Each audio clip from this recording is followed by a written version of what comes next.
వీక్షకులందరికీ నమస్కారం. నేను మీ రాధిక. రాధిక చెప్పే కమ్మని కథలకు స్వాగతం. రామాయణం 3వ భాగం. రామలక్ష్మణులిరువురు విశ్వామిత్రుని యాగ సంరక్షణను దిగ్విజయంగా పూర్తి చేసిన తరువాత, మా తదుపరి కర్తవ్యమేమిటి బ్రహ్మర్షి అని వినయంగా తన చెంత దోసిలి ఒగ్గి నిలుచున్న రామలక్ష్మణులను కడుమురిపెంగా చూస్తున్నారు మహర్షి. ఇంతలో కొందరు ఆశ్రమవాసులు అచటికి వచ్చి, జనకుడు యాగం చేస్తున్నాడట, మనకు ఆహ్వానం వచ్చింది.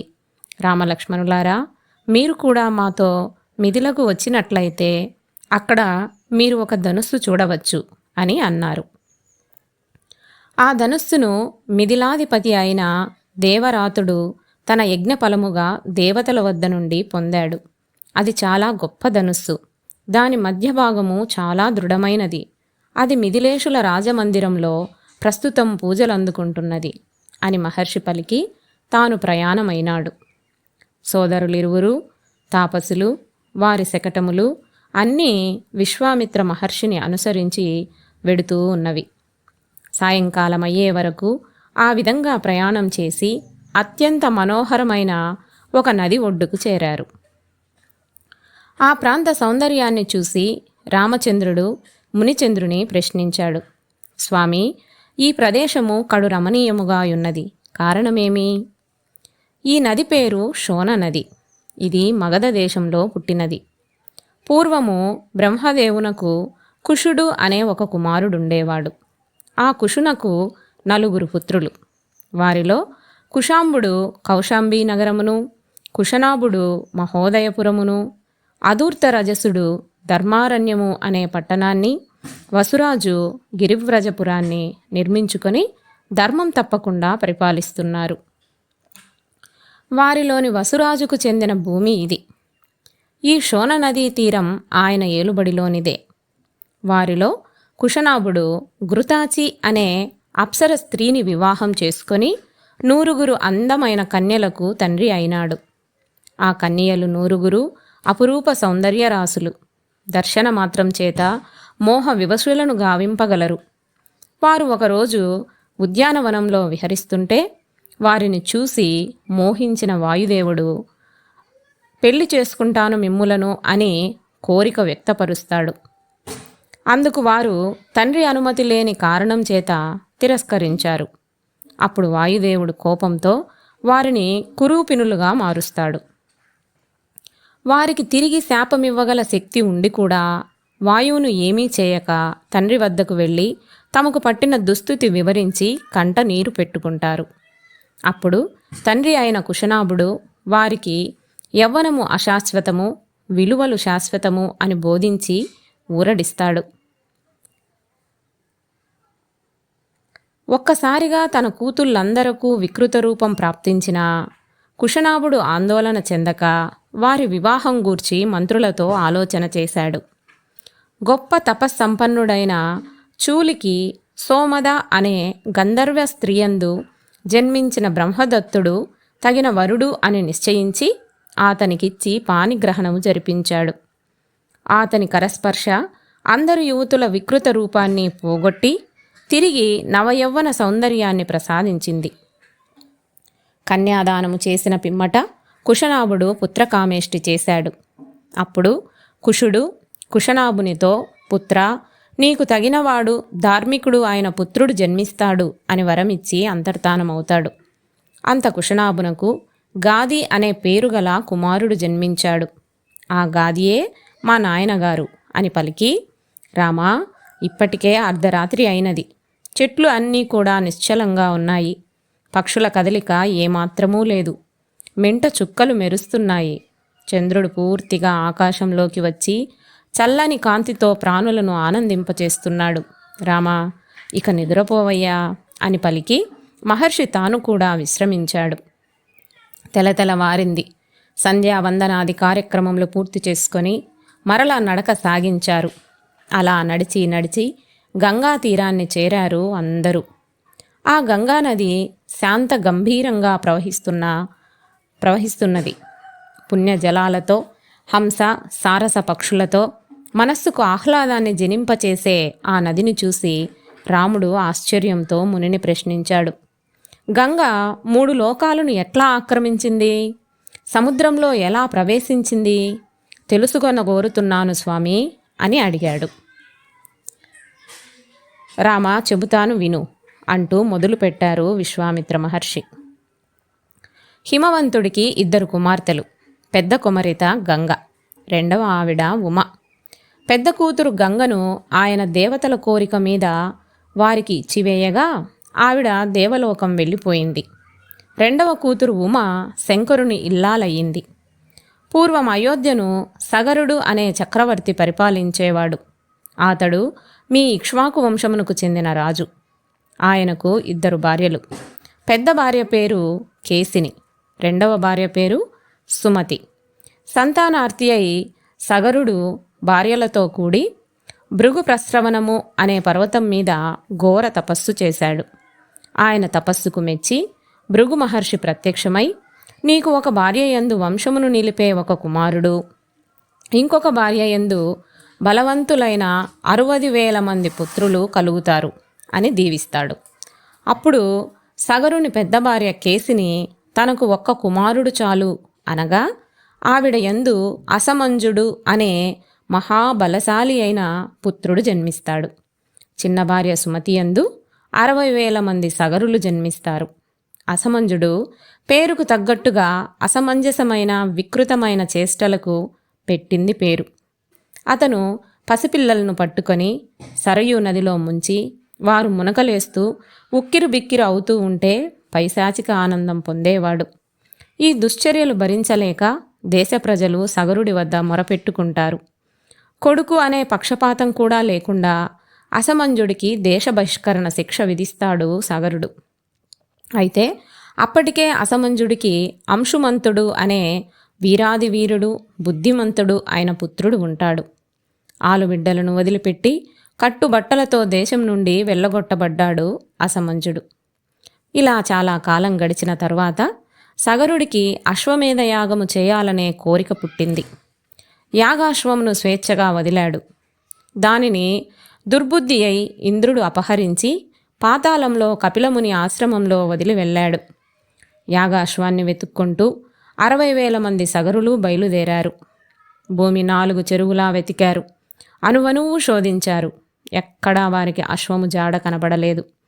ఇక లాభం లేదు అని భూమిని అన్ని వైపుల నుండి బద్దలు కొట్టి పాతాళానికి పయనమయ్యారు. పాతాళలోకంలో ఒకచోట కపిలముని ఆశ్రమంలో గడ్డి మేస్తూ కనపడ్డది అశ్వము. కపిలముని అపహరించాడనే అపోహతో ఆయన మీద యుద్ధానికి వెళ్ళగా ఆయన ఆగ్రహజ్వాలలో మాడి మసి అయి బూడిద కుప్పలుగా మారారు సగరులు. పుత్రులు ఎంతకీ రాకపోయేసరికి చింత పట్టుకున్నది సగరుడికి. మనుమడు అంశుమంతుని వారి జాడ కనుగొనమని పంపినాడు. అంశుమంతుడు తన పినతండ్రులు వెడలిన దారిలో ప్రయాణం చేసి వారు భస్మరాశిగా మారిన చోటికి వెళ్ళగా అక్కడ అతనికి బూడిద కుప్పలు, ఒకచోట మేయుచున్న అశ్వము కనిపించాయి. తన పినతండ్రులకు జలతర్పణములు ఇవ్వవలనని చుట్టూ కలియ చూశాడు. ఎక్కడా చుక్క నీరు కూడా కనపడలేదు. అప్పుడు అంశుమంతునకు అతని పినతండ్రుల మేనమామ గరుత్మంతుడు కనబడి, వీరికి మామూలు నీటితో తర్పణము విడవరాదు. పావన గంగోదకముతో ఇచ్చిన తర్పణము మాత్రమే వీరికి పుణ్యలోకాలు కలుగ చేస్తుంది. ప్రస్తుతమునకు నీవు ఈ గుర్రము తీసుకొని వెళ్ళి యాగమును పూర్తి చేయించుము అని తెలిపినాడు. అప్పుడు అంశుమంతుడు యాగాశ్వాన్ని తీసుకొని తన పట్టణం చేరుకున్నాడు. అంశుమంతుని ద్వారా సగర చక్రవర్తి ఈ వార్తను విన్నవాడై తీవ్రమైన వేదనతో దుఃఖిస్తూ గంగను భువికి తెచ్చే ఉపాయము కానరాక మిన్నకుండిపోయినాడు. కొంతకాలానికి అంశుమంతుడు రాజైనాడు. ఆయనకు దిలీపుడు అనే కొడుకు కలిగాడు. దిలీపుడు కూడా గంగను తెచ్చే మార్గము కనుగొనలేకపోయాడు. ఆ దిలీప మహారాజుకు పరమ ధార్మికుడైన భగీరథుడు పుత్రుడుగా జన్మించాడు. భగీరథుడి మనస్సులో తన పూర్వీకుల అధోగతి గురించి తీవ్రంగా మదనపడుతూ ఉండేవాడు. ఒకరోజు ఆయన తన రాజ్యాన్ని మంత్రులకు అప్పగించి గోకర్ణ క్షేత్రానికి వెళ్ళిపోయాడు. అక్కడ ఆయన తన చేతులు పైకెత్తి నెలకొక్కసారి మాత్రమే భోజనం చేస్తూ 1000 సంవత్సరాలు తపస్సు చేశాడు. ఆయన తపస్సుకు మెచ్చి బ్రహ్మదేవుడు ప్రత్యక్షమై గంగ భూమికి వచ్చునట్లుగా అనుమతించి ఇక్ష్వాకు వంశానికి సంతాన లోటు లేకుండా వరమిచ్చి అంతర్ధానమయ్యాడు. ఇక్కడే ఒక చిక్కు వచ్చి పడ్డది భగీరథుడికి. తీవ్రమైన వేగంతో గంగ భూమి మీద దూకినప్పుడు ఆమెను భరించే సమర్థత ఒక్క పరమశివుడికి మాత్రమే ఉన్నది. వేరే దారి లేక మరలా శివానుగ్రహం కోసం 1 సంవత్సర కాలం కేవలం బొటన వేలును ఆసరాగా చేసుకొని నిలబడి ఘోర తపస్సు చేశాడు. పరమశివుడు ప్రత్యక్షమై అతని అనుగ్రహించాడు. గంగను ఆకాశం నుండి దిగమని ప్రార్థించాడు భగీరథుడు. అహంకారంతో శివుడు ఎట్లా తట్టుకుంటాడో చూద్దామని ఒక్క ఉదుటున అతి వేగంగా భూపతనం చెందింది గంగ. మహాశివుడిని తోసుకుంటూ పాతాళానికి వెళ్ళాలని గంగ ఆలోచన. శివుడు అది గ్రహించి తన జటాజూటంలో గంగను బందీ చేశాడు. అక్కడి నుండి బయటపడే దారి లేక విలవిలలాడింది గంగ. శివ జటాజూటంలో బందీ అయిన గంగ కానరాక భగీరథుడు మరలా తీవ్రమైన తపస్సు చేశాడు. మహాదేవుడు సంతసించి గంగను విడిచిపెట్టాడు. జటాజూటం నుండి గంగ 7 పాయలుగా విడివడి ప్రవహించింది. హ్లాదిని, పావని, నలిని ఈ 3 పాయలు తూర్పు దిక్కుగా, సుచక్షువు, సీత, సింధువు ఈ 3 పడమర దిక్కుగా ప్రవహించినవి. భగీరథుడి వెంట 7వ పాయ నడిచింది. నడిచిన ప్రాంతాలను ముంచెత్తుతూ మహావేగంగా కదిలింది. సుళ్ళు తిరుగుతూ నడిచింది. హోరున శబ్దం చేస్తూ పరిగెత్తింది. ఉత్తుంగ తరంగాలతో ఉవ్వెత్తున లేస్తూ కదిలింది. గంగా తరంగ ఘోష మృదంగ ధ్వనిలా ఒకచోట, మేఘ గర్జనలా మరొకచోట వినిపించాయి. అంతకంటే వేగంగా ముందు పరిగెడుతున్నాడు భగీరథుడు. గంగ తీవ్రమైన వేగంతో జహ్ను మహాముని ఆశ్రమాన్ని ముంచెత్తింది. గంగ చేసిన పనికి కోపంతో మహర్షి మొత్తం గంగానదిని ఒక్క గుక్కలో త్రాగి గంగను మాయం చేశాడు. ఒక్కసారిగా నిశ్శబ్దం. ఏమై ఉంటుందా అని తిరిగి చూశాడు భగీరథుడు. గంగ కనపడలేదు. అర్థమైంది. మరలా మహర్షిని సకల దేవ సంఘాలతో కూడి పరిపరి విధాలుగా ప్రార్థించాడు. మహర్షి కరుణించి తన చెవుల నుండి గంగను విడిచిపెట్టాడు. అప్పటి నుండి ఆవిడ జాహ్నవి అయ్యింది. మరలా భగీరథుడిని అనుసరించింది గంగ. సముద్రంలో ప్రవేశించి పాతాళానికి చేరి సగరపుత్రుల భస్మరాశి మీదుగా ప్రయాణించగా వారి పాపములు నశించి స్వర్గము చేరుకున్నారు. ఈ కథలో 2 విషయాలు మనకు గోచరిస్తాయి. ఒకటి, భగీరథుడి అద్భుతమైన ప్రయత్నం. దానికి సరిసాటి ఇంకొకటి లేదు. మనం ఒక లక్ష్యాన్ని నిర్ణయించుకున్నప్పుడు అది పూర్తి చేయడం మన విధి. మడమ తిప్పరాదు. మధ్యలో కలిగే ఆటంకాలను ఓపికగా పరిష్కరించుకుంటూ పోవడమే. ఇక గంగ అహంకారం. తాడిని తన్నేవాడుంటే వాడి తల తన్నేవాడుంటాడు అనటానికి ఉదాహరణ. అహంకారం పనికిరాదు. విశ్వామిత్ర మహర్షి చెప్పే కథలతో రోజొక క్షణంలా గడిచిపోతున్నది రామలక్ష్మణులకు. గంగావతరణం, క్షీరసాగర మదనం లాంటి కథలెన్నో చెప్పారు మహర్షి. గంగను దాటి నడుచుకుంటూ మిథిలా నగర సమీపానికి వస్తూ ఉండగా వారి దృష్టిని ఒక ఆశ్రమం ఆకర్షించింది. అది అత్యంత పురాతనమైనది, అయినా అందంగా ఉన్నది. చిత్రంగా అక్కడ మనుష్య సంచారం లేదు. శూన్యమావరించినట్లుగా ఉన్నది. మహర్షి, ఈ ఆశ్రమం ఎవరిది? ఎప్పట్లానే ప్రశ్నించాడు రాముడు. రాముడికి కథలు చెప్పడం అంటే విశేషమైన ఆసక్తి కనబరుస్తున్న మహర్షి రాముడు అడిగిన వెంటనే చెప్పసాగాడు. రామా, ఇది గౌతమ మహాముని ఆశ్రమం. ఆ ముని గొప్ప తపస్సంపన్నుడు. ఆయన భార్య అహల్య అతిలోక సౌందర్యరాశి. ఆవిడ మీద ఇంద్రుడి కన్ను పడ్డది. ఒకరోజు గౌతమ మహర్షి లేని సమయంలో గౌతముడి రూపం ధరించి అహల్య చెంత చేరాడు. ఆవిడ పొందుగోరాడు. వచ్చినవాడు ఎవరో అహల్యకు తెలుసు. అయినా అతనితో సుఖించింది. ఇంద్రుడు తిరిగి వెడుతుండగా గౌతముడి కంటపడ్డాడు. శాపానికి గురి అయినాడు. భార్యను కూడా శపించాడు. 1000 సంవత్సరాల పాటు నీ విచ్చటనే ఎవ్వరికీ కనబడకుండా భస్మంలో పడియుండి కేవలం వాయుభక్షణము మాత్రమే చేస్తూ తపస్సు చేస్తూ ఇక్కడే పడి ఉండు. శ్రీరాముడు వచ్చినప్పుడు నీవు పరిశుద్ధురాలవై నన్ను చేరెదవు అని శపించి తాను వెళ్ళిపోయాడు. ఇదిగో అదే ఆ ఆశ్రమము అని చెబుతూ ఆ ఆశ్రమ ప్రాంగణంలో కాలు మోపుతుండగా ఒక అద్భుతం జరిగింది. ఒక్కసారిగా ఆశ్రమ ప్రాంగణం ఏదో కొత్తదనం సంతరించుకుంది. నిద్రాణమైన వస్తువులన్నీ మరలా చేతనత్వం పొందాయి. తిరిగి నెమ్మదిగా జీవకలను సంతరించుకుంటున్నాయి. దూరంగా బూడిద కుప్పలో ఏదో కదలిక వచ్చినట్లుగా ఉన్నది. శ్రీరామచంద్రుడి శరీరం మీది గాలి సోకగానే ఒక రాయికి స్పర్శ కలిగిందట. ఆయన కాలి సవ్వడి విని చెవులు పనిచేయడం మొదలుపెట్టినవట. ఆయన శరీర సుగంధము వ్యాపించినంతనే ఒక రాయికి వాసనలు తెలుస్తున్నవట. నీలమేఘ శ్యాముని రూపం కనవచ్చి రాతికి కన్నులు పనిచేయటం మొదలుపెట్టినవట. చివరిగా ఆ శిల అహల్య ఆకారాన్ని సంతరించుకున్నది. ఇంతలో గౌతమ మహర్షి కూడా వచ్చి చేరాడు వారిని. అహల్య పట్టరాని ఆనందంతో ప్రభువు రూపాన్ని చూస్తూ అలాగే శిలలాగా నిలుచుండి ఆనంద పారవస్యంలో మునిగిపోయింది.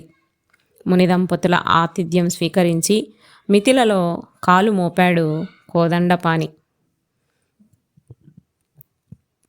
ఈ వృత్తాంతం సహజమైన మానవ బలహీనతలు మనలను తప్పు చేయించినప్పటికీ ప్రాయశ్చిత్తం చేసుకొని ఆ తప్పు చేయటం వలన కలిగిన అపరాధ భావనలు ధ్యానం తపస్సు ద్వారా తుడిచివేసుకొని మరలా అంతరంగం పరిశుద్ధమైనదైతే చాలు అని చెబుతున్నది. ఒక తప్పు జరిగిన వెంటనే మనిషి జీవితం నాశనం కారాదు. ప్రాయశ్చిత్తం చేసుకున్న భార్యను స్వీకరించటంలోనే గౌతమ మహర్షి యొక్క విశాల హృదయం మనకు తెలుస్తున్నది. గౌతమ మహర్షి ఆతిథ్యం స్వీకరించిన పిదప విశ్వామిత్ర మహర్షి ఈశాన్య దిక్కుగా ప్రయాణమైనాడు. అన్నదమ్ములిరువురు ఆయనను అనుసరించినారు. జనకుడి యజ్ఞశాల ప్రవేశించారు మహర్షి. మహాత్ముడైన విశ్వామిత్ర మహర్షి రాక తెలుసుకొని జనక మహారాజు తన పురోహితుడైన శతానందుల వారిని వెంటనిడుకొని అతి శీఘ్రముగా ఆయన వద్దకు చేరి అర్ఘ్యపాద్యాదులొసగి ఆ మహానుభావుని తగురీతిని సత్కరించి అంజలి ఘటించి నిలుచున్నాడు. జనకుడిని యజ్ఞము ఏ విధముగా జరుగుతున్నదో అడిగి తెలుసుకున్నారు మహర్షి. అప్పుడు జనకుడి మదిలో ఒక ఉత్సాహం ఏర్పడి మహర్షి వెంట ఉన్న ధనుర్ధారులైన రాకుమారులెవరో తెలుసుకోవాలని కోరిక కలిగింది. మహర్షి, వీరిరువురు ఎవరు? పద్మపత్రాల వంటి కన్నులు, అశ్వినీ దేవతల సౌందర్యం, దేవతా సమాన పరాక్రమము, గజసింహ సమానమైన నడక, చూడగానే దేవతల వలె కనపడే ఈ బాలురెవ్వరు? ఎవరివారు? నీతో కాలినడకనే ఇచ్చటికి వచ్చినారెందుకు? జనకుడి ప్రశ్నల పరంపరకు చిరునవ్వుతో మహర్షి ఇలా సమాధానమిచ్చారు. వీరు అయోధ్యాపురాధీశుడు దశరథ మహారాజు కుమారులు రామలక్ష్మణులు అని చెప్పి, తాటకును చంపినవారు వీరే, సుబాహుడిని మృత్యువు కౌగిటిలోకి తోసినది వీరే, అహల్య శాప విమోచనము గావించిన వారు వీరే. నీ ఇంట ఉన్న శివధనుస్సును చూడటానికి ఇప్పుడు ఇక్కడికి వచ్చారు. ఇది వింటున్న శతానందుల వారు ఆనందంతో ఎగిరి గంతువేసి, ఏమిటి మహర్షి, మా అమ్మ అహల్యకు శాప విమోచనమైనదా అని ఆతృతతో ప్రశ్నించాడు. శతానందుల వారు అహల్య గౌతముల కుమారుడు. ఇంతటితో రామాయణం 3వ భాగం సమాప్తం. తిరిగి రామాయణం 4వ భాగంతో మళ్ళీ కలుద్దాం. వీక్షిస్తున్నందుకు ధన్యవాదములు.